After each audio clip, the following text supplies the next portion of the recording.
Yeah, the short answer is no, your dog doesn't need a yard to necessarily be happy, but it might be more convenient for you if you have a yard to let your dogs go out to potty in the backyard or to play in the backyard, play fetch. I think the downfall to assuming that a dog just needs a yard to be happy is that owners will then just put the dog out in the backyard and assume that the dog is exercising himself and getting enough mental enrichment from just the backyard, and that's not going to be the case. Having a yard can make you either a really lazy owner or not having one can make you a very active owner. So if you live on the 3rd floor of an apartment, you have to work with your dog. You have to have a potty schedule.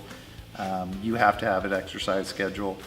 And with a backyard, like she said, if you just throwing the dog back there, most of the time the dog's like, hey, I want to be with you, not like be in the backyard. So they're pawing at the door, and we get calls about that. How do I make my dog stop pawing at the door?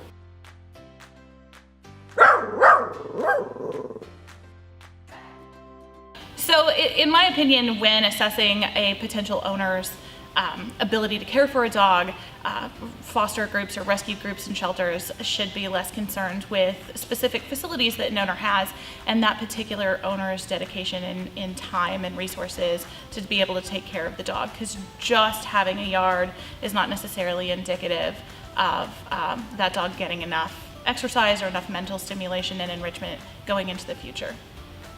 It's an easy way for them to generalize what kind of owner you might be if you have a backyard for your dog, and it's definitely not indicative of how active they would be with a dog. Just I worked for animal control that's where I came from most recently. As an animal control officer, I definitely saw dogs in backyards that were not happy. Yeah, just stuck back there with a bowl or less, water. or not even water or food. So just having a yard is not necessarily indicative of whether or not a dog's going to be happy.